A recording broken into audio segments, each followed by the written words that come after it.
എനിക്കിന്ന് പഞ്ചായത്ത് വരെ പോകേണ്ടതായിട്ട് വന്നു. ഉച്ചയ്ക്ക് ശേഷം വൈകിട്ട് ആങ്ങളുടെ വണ്ടിയിലാണേ. എനിക്ക് യാത്രകളെന്നും ഭയങ്കര ഇഷ്ടമാണ്. അയ്യോ, ഭക്ഷണത്തോടോ അല്ലെങ്കിൽ മറ്റുള്ള വേഷഭൂഷാദികളോടൊന്നുമല്ല, എനിക്ക് യാത്രകൾ, പുതിയ പുതിയ സ്ഥലങ്ങൾ കാണുക ഭയങ്കര ഇഷ്ടമുള്ള കാര്യമാണ്. പിന്നെ വൈകിട്ട് ചേച്ചിയുടെ വീട്ടിലേക്ക് വന്നു. ചേച്ചിയുടെ വീടെന്ന് പറഞ്ഞത് ഒരു കൊച്ചു വീടാണ്. അമ്മയും കുഞ്ഞും മാത്രമേ ഉള്ളൂ ഈ വീട്ടിലും. ജീവിതങ്ങൾ കുറേ പാഠങ്ങൾ പഠിപ്പിച്ച ആളുകളാണ് ഞങ്ങളൊക്കെ.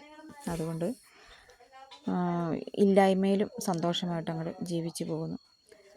നല്ല ഒരു അന്തരീക്ഷമാണ് ഇവിടെ വീട്ടിൽ വന്നു കഴിയുമ്പോൾ. ചേച്ചിയാണെങ്കിൽ ഞാൻ എടി ബോഡി ബന്ധമാണ് കേട്ടോ. എൻ്റെ കൂടെ ശാലും ഉണ്ടായിരുന്നു, കുഞ്ഞുണ്ടായിരുന്നു. അപ്പോൾ ഇതൊരു 10-20 വർഷം മുമ്പ് പഞ്ചായത്തിൽ നിന്ന് ലഭിച്ച വീടാണ്. അതിന് ശേഷം ഇതിലൊന്നും ചെയ്തിട്ടില്ല. മുകളിൽ ടിൻ ഷീറ്റാണ്, അതാകെ തോടുകൂടി. അപ്പോൾ ഈ മാസം ലാസ്റ്റ് അതൊന്ന് ഇറക്കി മാറ്റി പൊളിച്ച് മേയണം എന്നൊരു ചിന്തയിലൊക്കെയാണ് ഇരിക്കുന്നത്. ഇപ്പോൾ ശാലുവിൻ്റെ വണ്ടി ശരിയായി. അത് കട്ടപ്പുറത്ത് കയറിയിരിക്കുകയായിരുന്നു. അപ്പോൾ അത് ശരിയാക്കിയപ്പോൾ ഇങ്ങനെയൊക്കെ.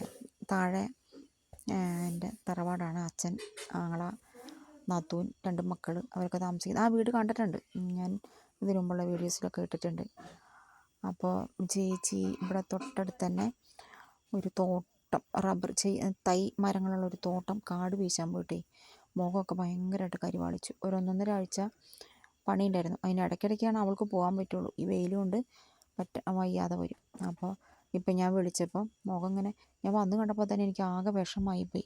ആകെ കരിവാളിച്ച മുഖം. അന്നേരം ഇവിടെ അത് അവൾ തന്നെയാണെന്ന് എനിക്ക് തോന്നിപ്പോയി. അപ്പോൾ വിളിച്ചപ്പം വന്നില്ല, ഞാൻ വരണില്ലടി എന്ന് പറഞ്ഞു ക്യാമറയുടെ മുന്നിലേക്ക്. പിന്നെ മോള് കിടന്നുറങ്ങി. ഗംഗ എന്നാണ് ചേച്ചിയുടെ മോളുടെ പേര് കേട്ടോ, ഗംഗ. ചേച്ചിയുടെ പേര് അംബിക. അപ്പോൾ ഇതൊക്കെയാണ് ഇന്നത്തെ വിശേഷങ്ങൾ. പുലർച്ചെ തന്നെ ഞങ്ങൾ വീട്ടിലേക്ക് പോകും. ജോലിക്ക് പോകേണ്ടതാണല്ലോ. താഴെ കാണുന്ന വെട്ടം, അവിടെ വെളിച്ചം കണ്ടു, അതാണ് അച്ഛൻ താമസിക്കുന്ന വീട്. അപ്പോൾ മറ്റൊരു വീഡിയോയുമായിട്ട് നാളെ വരാം കേട്ടോ.